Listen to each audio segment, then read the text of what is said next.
pessimists are usually right and optimists are usually rich. To be successful in life, you have to be almost delusionally optimistic that things are just going to work out.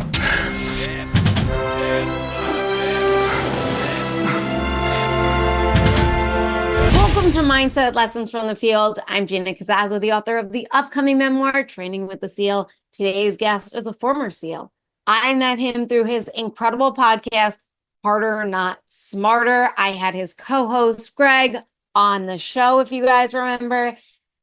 This guy was a Marine. He was in the SEAL teams. Today, he runs H&S Media and the Vet Collective, empowering veterans to find meaning and success beyond the uniform. Ladies and gentlemen, I am so excited to introduce you to Kevin Seiff. Kevin, thank you so much for being on the show. No worries. Appreciate you having me on here. It's great having you on ours. So happy to reciprocate. Love chatting with you. I had a great time talking with you on your podcast, though I did all the talking. And I want to now throw the ball into your court. And I want you to do all the talking on this show because I have so many questions for you. First of all, the Marine to SEAL intrigues me mainly because Marines are just built differently than everybody else, which is interesting. And you look like you would be a SEAL and Marine. Like you just have that, like, you know, like when you look at like someone like Jocko, you're like, I can see it. Like that's the SEAL, you know, whereas like some other ones you don't, you're like, oh, you know, but you, I see it. You're like the G.I. Joe action figure. Too kind. So you discovered you wanted to be a SEAL at 12 years old. You wanted to go into the Navy. You had this dream.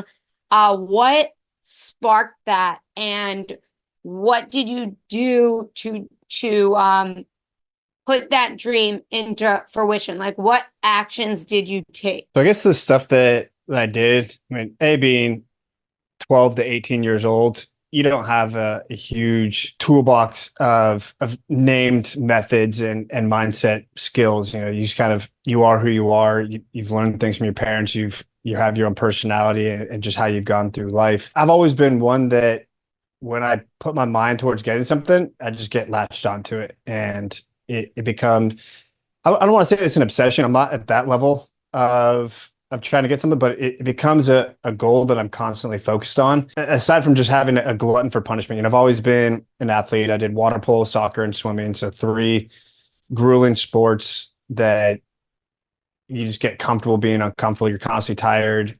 You're out of breath. You're trying to push yourself against everyone else in the pool or on the field. The mindset, I want to go find things that give me that same level of satisfaction. When I found out about the SEALs, it naturally aligned with everything else I was trying to do. My cousin's friend at the time was a SEAL, and I heard about all the things he got to do, all the cool gear, all the cool experiences. And at that age, you're super impressionable. I'm like, this guy seems great. How do I do that? And then you just never find anything better along the way. Like you have job fairs and you have counselors in school, and they're like, what do you want to do? And nothing else really sounded all that exciting. And so I really latched on to that idea of being a SEAL. I'm sure a lot of it was romanticized. You know, you build it up, the mystique in your head. You don't, outside of actually seeing them operate, you know, you just see movies, you hear stories. And so a lot of it's secondhand, thirdhand information. But it just became something that I really wanted to do. But I honestly had very little knowledge about going into the SEALs, going into the military, the distinction between different stuff in the military. So like I didn't understand the difference between officer and enlisted. I thought it was just another role within the community. I heard about the Naval Academy. My uncle had gone there. He served on submarines, but for me it was, oh, they pay you to go to school and then you get to join the Navy, and the Navy has the SEALs. So why wouldn't I go that route? And I actually didn't get into the Naval Academy on my first try. Frequently been someone that puts all my eggs in one basket, whether for good or bad. I think I applied to 2 or 3 colleges with just the plan, like, yeah, I'll just get into the Naval Academy. And then I didn't get in. What's plan B now? But fortunately, I had enough connections with people that introduced me to a program that helps prepare people who didn't get into the academies on their first try. I went through their program and fortunately got in on my second attempt to the academy. And then while at the academy, And my story is continuous second and third tries. Like it's not working out first try, keep doing it again. Let me ask you though, because what you just said, like, was that as a child too, or was it like as a child? I don't know. I'm just assuming by your looks, like you're a star athlete or something like that, and you didn't experience failure until then, or did you experience failure and hardship I growing, failed growing? and had setbacks constantly. School was not my strong suit. As you mentioned, athlete or athletics were a big part of my life.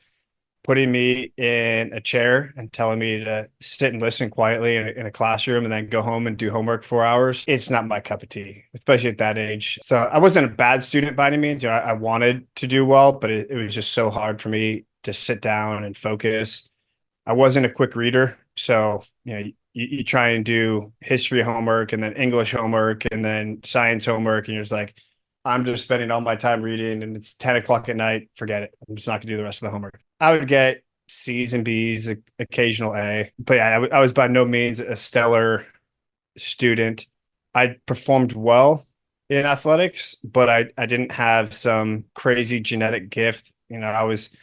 I think I graduated high school at 145, 155 pounds. Like it wasn't anything substantial. For reference, I'm like 190 now. I wasn't huge. I was 5'8", 5'9", I think, when I graduated high school. So not some physical specimen, but I had some good talent. I picked things up quickly and I had a very competitive nature to me. Jumping ahead a little bit, one of the things people ask me who makes it through buds and who doesn't.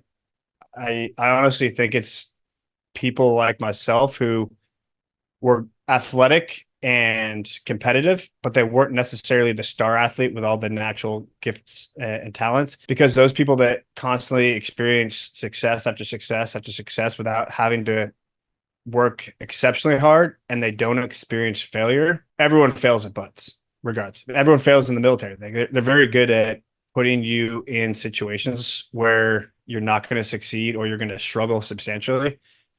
And so the guys that show up to these top tier communities who have never failed before and they experience failure for the first time, they're the ones that ultimately quit because they just don't know how to move forward from not being the best, from not being first, from experiencing failure. I think failure for me was just part of who I was. I dealt with it all the time and I moved on. I didn't dwell on it. So how did you develop that tenacity to keep on going? Was it something that you just built in you, or I'm just like, I'm gonna just keep going and going?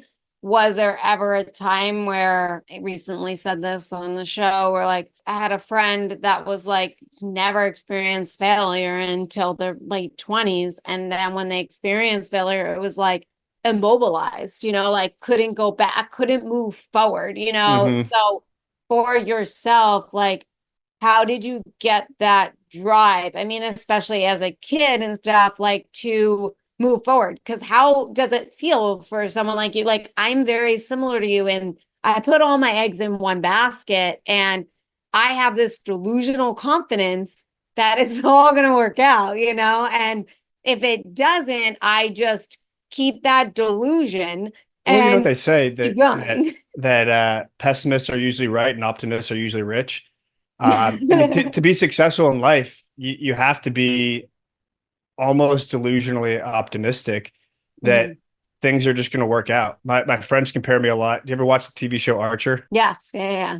They like you have the same personality as Archer. Like shit is just going to work out for you, and you go through life thinking stuff is just going to work out because it ultimately does. Yeah. And I think it comes down to making your own luck in some regard. Naval talks about it a bunch, the different types of luck. If you go through life with that victimhood mindset of everything goes against me, everyone's out against me, things never work out, I'm never going to get this done, the world's out to get me, then yeah, those types of things are going to come to fruition. If you have the mindset of, we used to say it all the times in the SEAL teams, that'll buff out. You work through it. You don't need to have a perfect plan. If you're just continuously moving forward and always scanning, trying to find new options, you'll inevitably be able to find an option. Not all options are going to be great, but you're like, okay, this is an option. I can keep moving forward. It doesn't halt me completely. I'm not dead. I can get up. I can keep fighting another day. This is an obstacle that I'm to get around. But it's just something else that I need to do. You don't have to be completely debilitated just because something didn't go as originally planned. Now, when you didn't get into the Naval Academy, right? And you mentioned earlier that a lot of things like it took 2 or 3 times, right, to get to where you wanted to be, right? But you ended up going to the Marines and doing almost 4 years, and you applied twice Yeah, to so I can just before. Tarantino the whole story right here. Yeah. Didn't get into the Naval Academy first time, got in second time.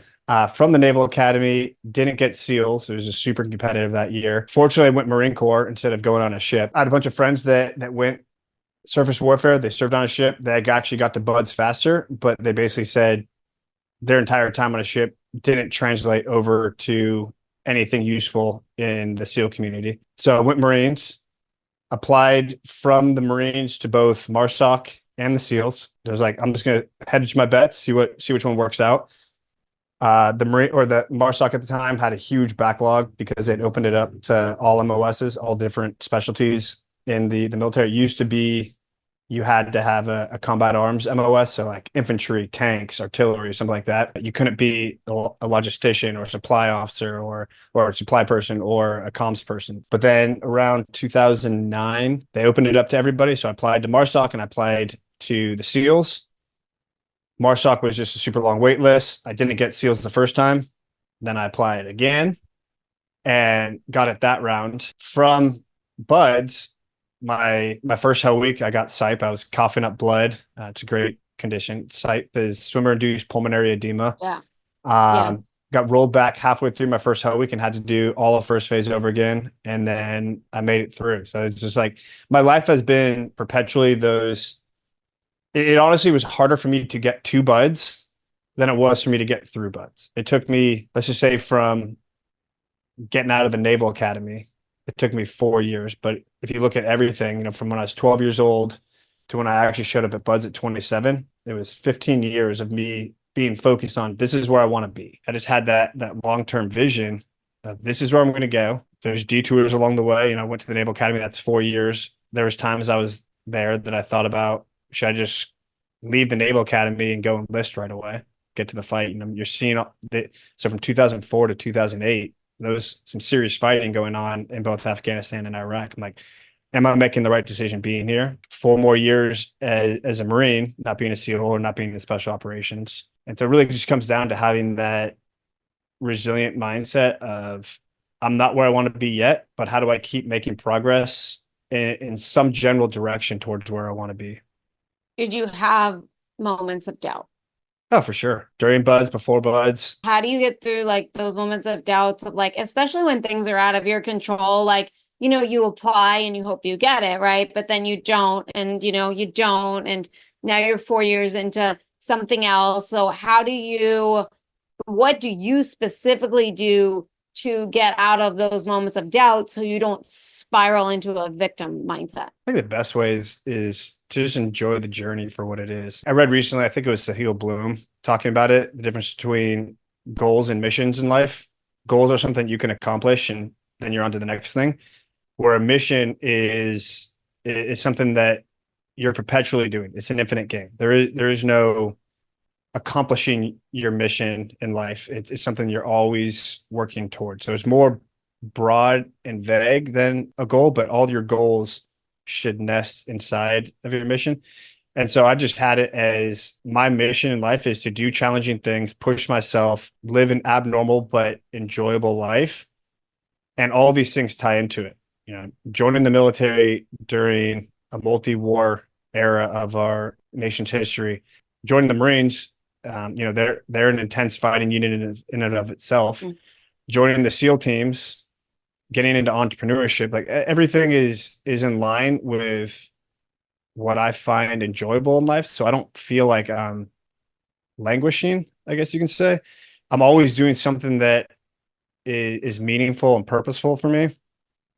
Even if it's not the ultimate spot I want to be, I'm just always working towards that next ridge line. So did quitting ever cross your mind when you were in buds? Yes, but not in the sense of like, I'm going to walk over and do that. This is really painful right now. this is challenging. But I had similar feelings during workouts. Like I was big into CrossFit for a while, and I'd have the same sensation during some of the workouts. Like, I could just stop. I don't really need to be doing this, but I'm just gonna do another rep, and then I'm gonna do another rep, or I'm gonna do another step. And it's just one of those things that kind of it's fleeting. Mhm. You let it happen in your mind. Like, man, I could stop right now. I would stop and feel much better than continue going. But then you just ignore and you do one more. Like especially when you're under the boat in buds. And if I step out of it now, there's that much more weight that's going to everybody else on the boat. If I try slowing down, then it's going to mess up everyone's rhythm and the boat gets punished. And so you're just like, yeah, quitting would be nice. And then you keep going. You just kind of let it. It's meditation. You let the Right. thought happen, and then you watch it go away. I think the best description I've heard of meditation is having a bubble form underwater. You watch it, and then it floats away. Mhm. And I think quitting for me is that same thing. The bubble form, you float up. You're like, that's cool, and then you go on to the next thought. First of all, when was your first Hell Week? Were you winter, summer? What were you? My first one was summer, I believe. I think it was Summer. July. And Yeah, I then your think it was second July. one? And the second one was end of October. I remember we were talking about wearing Halloween costumes or something. So the first time, you coughing up blood and everything, what point, first of all, what was it like Monday or Tuesday that It you was ended up? Tuesday night. So Hell Week starts Sunday night, Tuesday evening that I got pulled out of class. And you're already kind of delirious at that point because like you're about 48 hours in. You hadn't slept at all. I think we had our first med check Tuesday. Yeah, Tuesday, Wednesday, Thursday's med checks. And so we'd had our first med check. It's a big milestone to get there. I was running along and I coughed and it was, there's a bunch of phlegm came out of my mouth and I spit. I think we were under the boat or something. And it was just bright red. Shoot. I was like, Oh, and everyone talks about the different injuries that are common among students, and Seipp is one of them. It's typically more common in winter hell weeks, but they really have no idea how or why we get it. The only groups of people that they really see coming down with this issue is bud students and some triathletes, but they don't know what exact conditions cause it. They think it has something to do with stress, cold, being in moisture, and then maybe being in the prone position, like while swimming.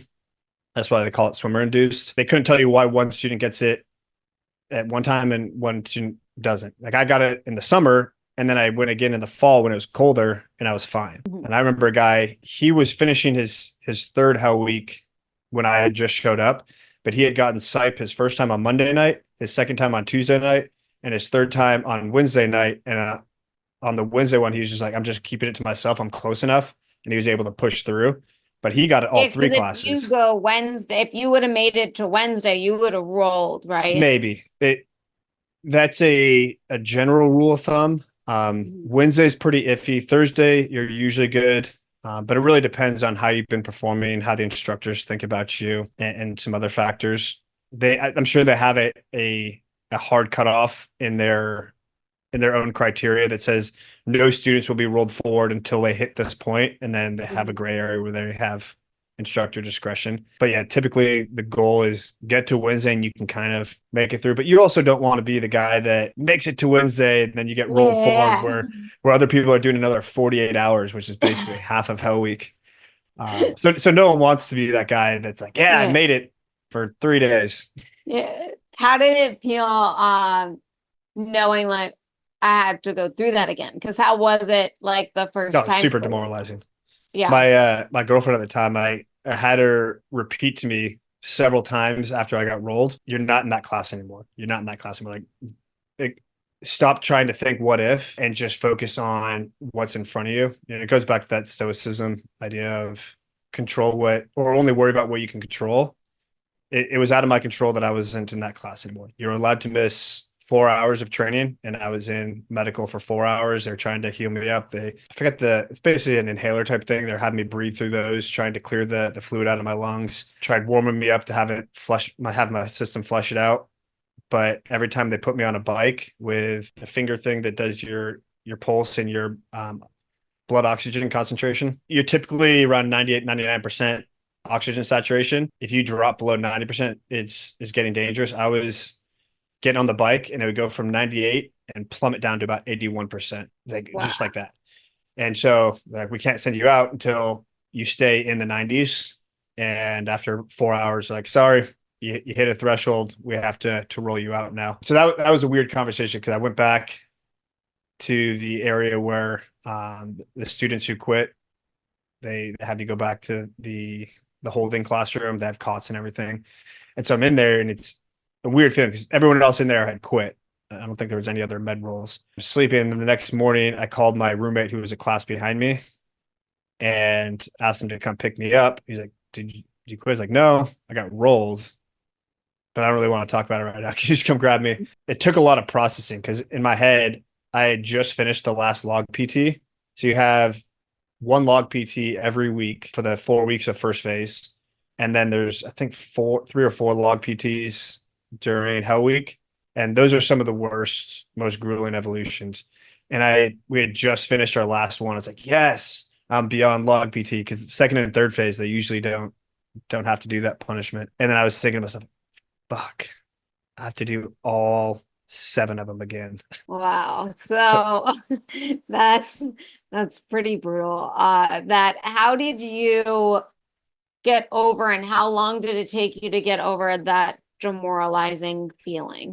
once I classed up again, and I got rolled on Wednesday, and there's typically a week gap between when Hell Week ends and when the next class starts. So Hell Week will end on Friday. It'll usually be, was it 10 days? The next Monday would be the next class. So there's a little bit of a gap. For whatever reason with the scheduling, the next class was starting that Monday. So like 5 days later. And when I checked back into, I forget what it was called, but basically like the holding unit for students who are waiting to class up, I talked to the officer in charge and I'm like, when's the next class I can get into? I'm like, well, there's room in the one on Monday. I'm like, put me in it.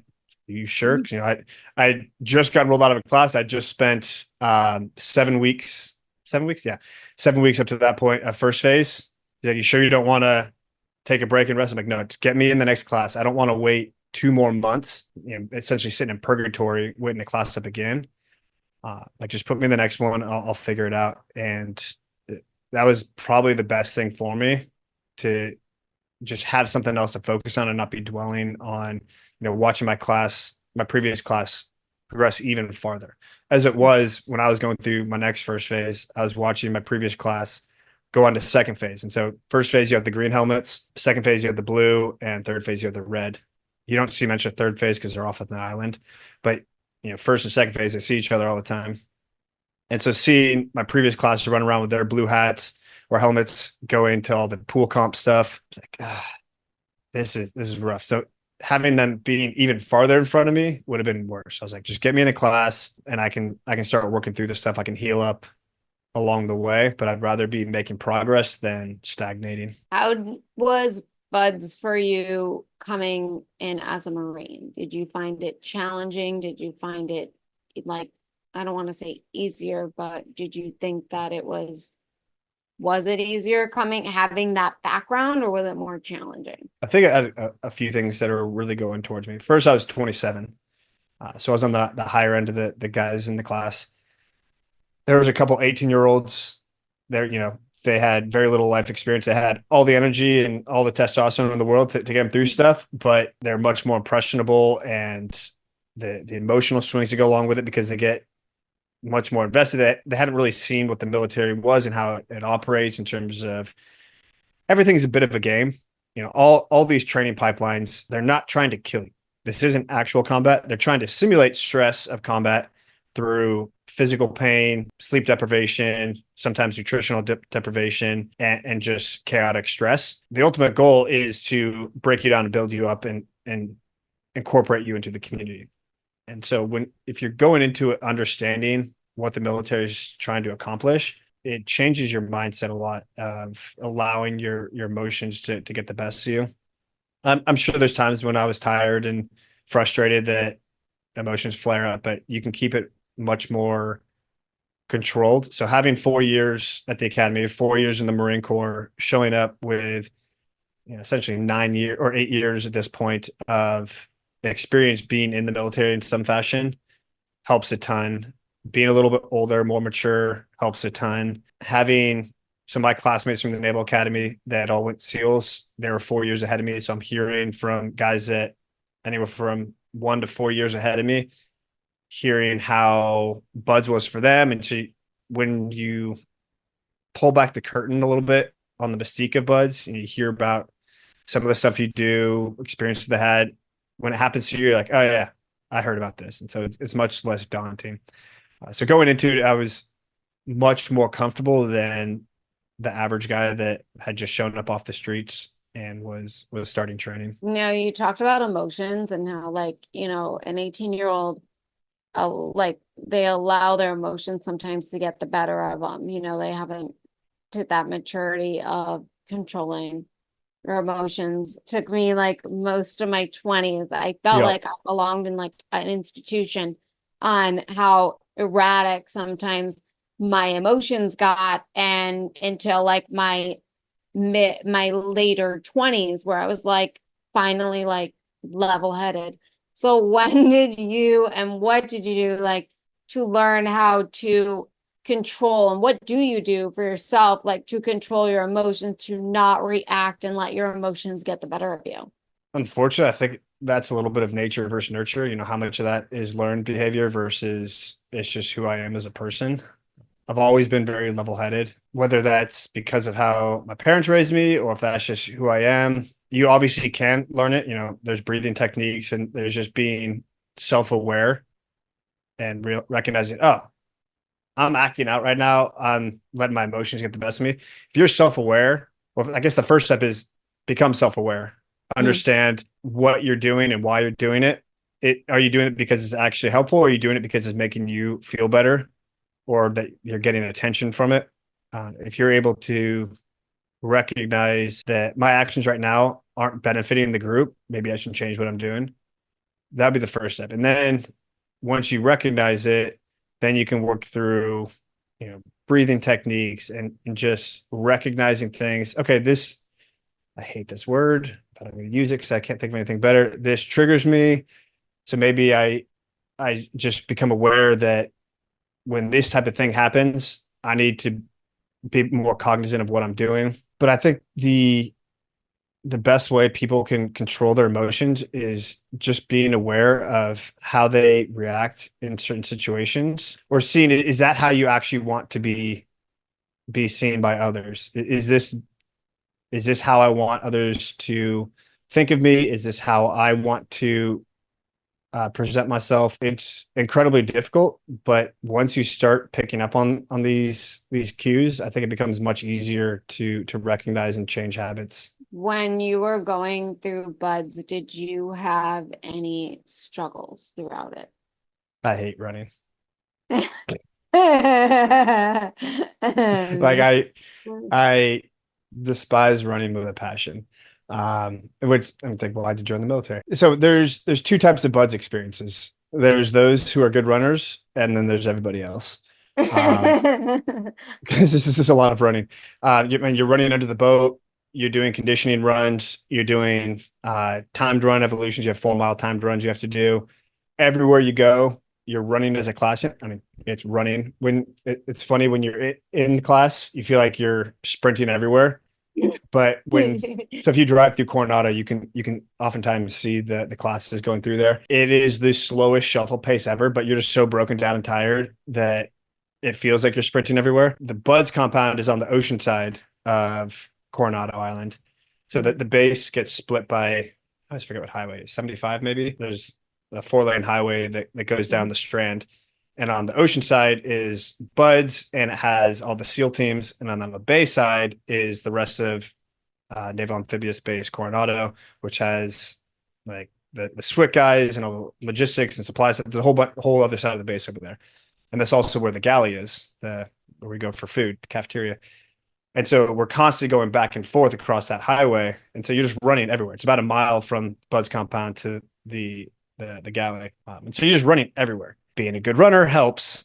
I was not. I was a swimmer. I was a water polo player. I played soccer, but I wasn't the fastest guy. I wasn't some exceptional player.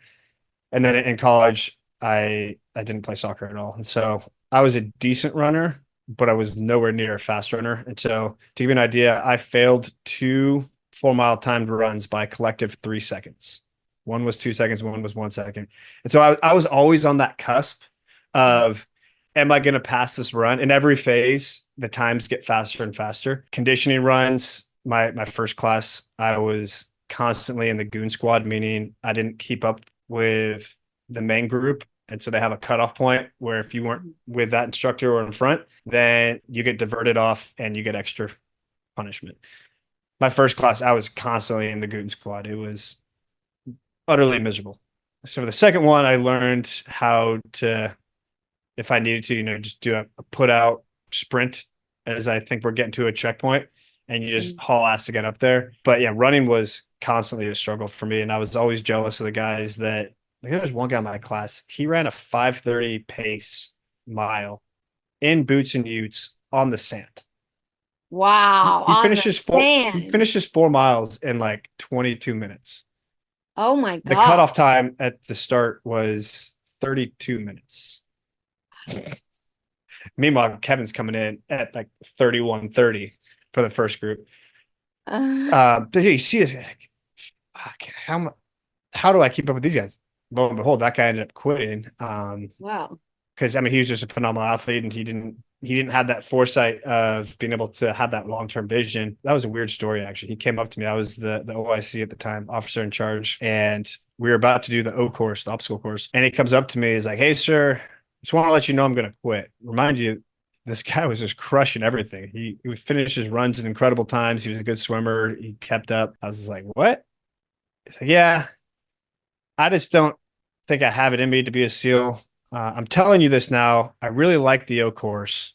So I'm going to do the O course now, but I'm going to quit as soon as I finish."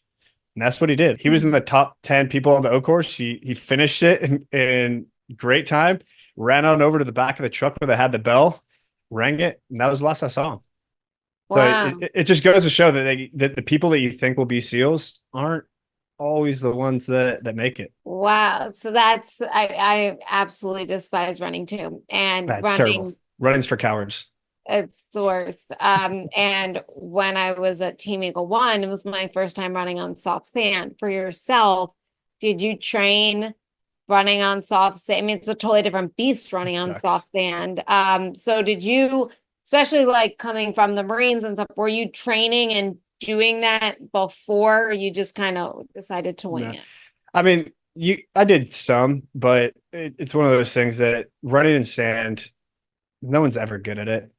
And every evolution is a little different. So the 4 mile time runs are almost always first thing in the morning. It's like a 5:30 evolution. 5:30 doesn't care what tide it is. So some days you would have a low tide where you just have this massive beach with the nice packed sand and you have all this running room to go. And then there's days where you show up and it's high tide. There was a storm over the weekend. There's literally knee deep kelp for about a quarter mile of it. And they're like, doesn't matter. Time's the time, go. And you just have to figure out. So you're running higher up in the soft sand. You're having to run through this kelp or run way out of the way to get around it. It just sucks. The conditions are always different. So some days you don't have to run in soft sand.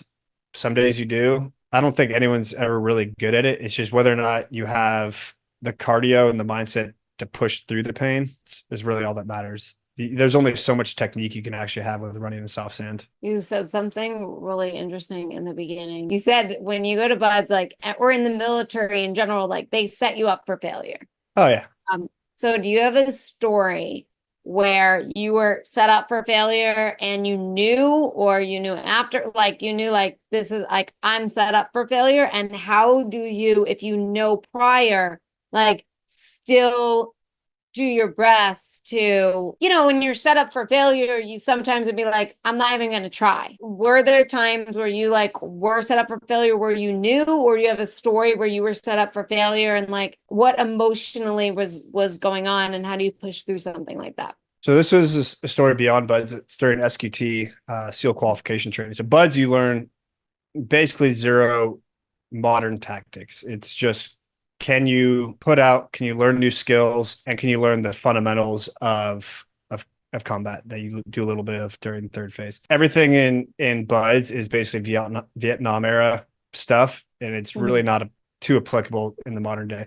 So after you finish Buds, you go on to SEAL qualification training, and that's actually where you earn your trident. You don't get your trident after Buds. And one of the evolutions where you're going through these mock operations, we didn't know it at the time, but the evolution was called the go no go criteria. So when you're doing a mission, one of the areas in there is go no go criteria, meaning if any of these are not met, or if some of these things aren't available that you thought would be, you're going to cancel the mission. It's meant to take the emotional decision out of it. Like these things, for example, if we lose air assets overhead, we're canceling the mission because we no longer have support if we get into a firefight.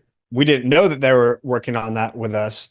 And so we're going through the normal mission planning stuff, and we have our go no go criteria. And then they just start injecting little things like, hey, you lost your QRF, your quick response force. All right, noted. Still go forward. We lost these assets. Intel has changed on this little thing. And they keep injecting these changes into the mission, waiting to see when you'll actually cancel the mission, waiting to see if you recognize that you're no longer on the advantage, that you're actually becoming much more vulnerable to the environment. Some groups will go the whole time, and then they'll have to do a massive debrief after, like, hey, you said your go no go criteria was this. You lost it at this point. Why did you keep going? And some classes recognize right away that the situation's changed, and so they cancel. But you're at the time, you've just been constantly doing op after op after op after op. And so you're just in that mindset of, oh, we just push through it. We just keep going. And so it's a huge shift in mindset that they're trying to drive into you, that even though you're this badass fighting force that is world renowned and you have all these skills and all these assets and you have all this training, there hits a point where you need to recognize that you're not, first off, you don't ever want to get into a fair fight. That's rule number one of the military. If it's a fair fight, it's a losing fight. You always want to have the advantage. And so if you're going into something where you've lost the advantage, you need to seriously reconsider, is this mission worth the extra risk that you've just taken on? That right there is a prime example of them forcing failure on you. They want to see that you can recognize you're in a losing position and reassess. How were you at this? Were you like, I'm going all the way? Were you at some point you canceled it? We started the op and we were doing our foot movement in, and we again kept getting little injections. They started saying, hey, chatter, we're hearing enemy chatter doing this. We lost this air asset. And at some point, I wasn't the platoon leader on this one, so I didn't have the say, but there's talk amongst us of, hey, we don't have these things anymore. Should we keep going? And we finally did call it partway through. Ideally, we wouldn't have even started the up. We got a C+. Wasn't terrible, wasn't great. But it's one of those, it was a huge learning experience for us. We're like, oh, we don't need to just put our head down and go through the wall, kind of like what we talked about, or with the naming of our podcast, Harder, Not Smarter. There's times where you put your head down, you go through that brick wall. And then there's times where you need to reassess what you're doing and see if what you're doing is the best choice. That's a good segue to your business now and being an entrepreneur, because at what point do you pivot and you recognize, like, okay, and I don't know for you, for myself as an entrepreneur, I feel like I just throw a bunch of spaghetti on the wall. I see what sticks and I will move forward with that piece, and continue to throw, and then find another piece to move with and stuff like that. Not sure if it's the best way. It's the way working. It is a way. But it's a way. So for yourself, like, how did you translate so well into running a business and entrepreneurship and stuff like that? So how do you use what you learned to be an entrepreneur, and at what point do you pivot and you're like, this isn't working or this is working? Because you found so much success in a specific avenue. At what point did you learn that? So I had no original aspirations to be an entrepreneur. I saw entrepreneurs as people who had brilliant ideas and they understood business and they had all these resources and experiences and knowledge to be able to go down that. Like, I don't have that. I've never had the desire to be an entrepreneur. I wasn't very entrepreneurial in school or anything. And you hear about these guys that in high school I was making 10 grand a month fixing people's computers or whatever it is. Like, Yeah. I never had that idea. And so when I was getting out of the military, I was just looking for a job. Like, what's something that I would enjoy doing that lets me live here in San Diego, gives me purpose, and makes it feel like I'm doing something meaningful while still having the resources and the time to do the other things that I enjoy. Because I recognized pretty early on that I'm not going to be able to replace the SEAL teams. I was fortunate that I started going down the route to apply for HRT within the FBI. So it's their SWAT, super SWAT special forces. And I was most of the way through the interview process as I was getting out of the military. And I just had this moment of clarity, like, I actually don't want to do this. First off, I don't want to go back to Quantico, which is where HRT is located. And like, I feel like I'm just trying to fill that void that I was going to have leaving the SEAL teams. I just wanted to have that combat related profession. But I figured once I got there, I'd be like, well, it's not the SEAL teams. It's not the same. I don't know if I really want. And so I abandoned that completely. I called them and told them that I didn't want to move forward with joining the FBI anymore. I was just going to find a career that allowed me the time and afforded me the amount of money I needed to do this stuff. I wasn't trying to become some multimillionaire. I just wanted to be able to go surfing, work out, travel, spend time at home with my wife. We are looking to have a family soon. And so those were my priorities. And I knew that pretty early on. And so I got a job as a recruiter, actually. I originally had no intention of being a recruiter. I saw recruiting as HR and HR was Toby from The Office. Like, I don't want to do that. But after talking to some outside recruiters about what they did, like, I have huge amounts of independence and freedom. I choose my own hours as long as you're a organized and hardworking person, you can do really well. I've decided to give that a try. And I was working with a company for about 10 months before I realized this is not for me. Nothing against recruiting. I didn't like working for somebody else where I was giving up 75% or more of the money I was bringing in when I was doing full cycle recruiting. I was bringing on new clients. I was placing candidates. I was negotiating contracts. I was sending invoices, like all these things that you basically do running a business. I didn't feel like I was really getting anything back from the company that I was working at. They didn't have some recognizable name brand that I can drop. Like, I couldn't say I was working at Corn Ferry or something like that, where it's a big recruiting agency that they might recognize. And so I was doing my own branding and marketing as it was. So I decided, you know what, I'm going to give this a whirl. I'm going to try starting my own recruiting agency. And a service-based industry is a great segue into entrepreneurship because there's very little overhead. I already owned a computer, I already owned a cell phone. I don't need an office. All I needed was a little bit of software from LinkedIn Recruiter. I went on Google and PowerPoint, made my own logo. I had a free Gmail that I started with it. I'm like, cool, I'm open for business, like $7,500 a year in total overhead. And that was really my first experience with running a business. And I learned to love it. I'm like, this is a ton of fun. It gives me so much freedom. I love building this stuff up. And it was really just on a whim that I started posting stuff on LinkedIn, talking about entrepreneurship, starting a business, things to consider, and a ton of veterans in my very small network at the time becoming really engaged with the stuff I was posting. And it made me realize that there wasn't a ton out there in terms of resources for veterans to become entrepreneurs. There's 1,001 organizations out there to help veterans get jobs, learn skills, resume prep, interview prep, all those types of things. But if you wanted to be an entrepreneur, there wasn't a lot out there to make you successful. And so I started building something out to help other people have something similar to what I had. I didn't have all the answers. I had a data point one of one with a recruiting agency. There's a ton of other businesses out there, completely different industries, different models. But I could at least talk to the fundamentals of starting a business, getting EIN, incorporating, setting up emails, bank accounts, credit cards, all the basic stuff to give people a roadmap so they have some direction to go with starting their business. What a road in terms of I'm gonna try this and I'm just gonna it's like you seem to have no fear. You just kind of are like enjoying the It'll journey buff and out. yeah, it'll buff Well, out. I mean, I looked at it like if it completely fails, I'll get a job. I'm sure I can find a job someplace. I don't need a ton of money. I've been fortunate in that the way I've designed my life, we have a very low cost of living, even though we're in San Diego.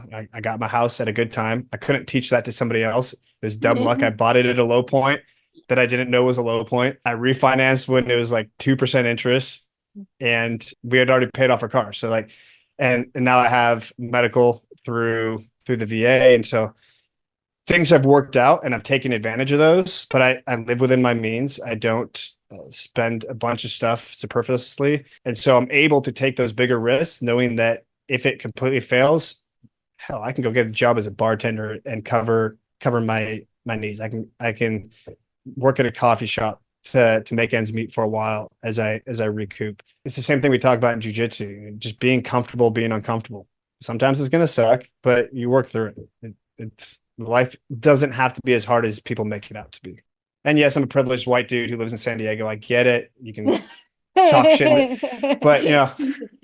at some point, there's a lot of stuff out there for a lot of people that if you just have the right mindset, you can do remarkably well. Yeah, no, I agree. I mean, we create most of our problems, right? And I always tell people like I always end up helping people solve their problems because I say I have no problems because I just feel like whatever is going on is just gonna buff it out. Like it's Yeah. it. Like it's no one's I always go back to one person that was on the podcast. They said in business it's so much easier because people freak out and he's like, nobody's shooting at us, Yeah. and and that's what I always say to myself. I'm always like, nobody is shooting at me right now. Like there is no problem. The best phrase I heard, he doesn't take credit for it, but I give him credit for it all the time. Kevin Kermes said, if you can solve your problems by throwing money at it, they're not real problems.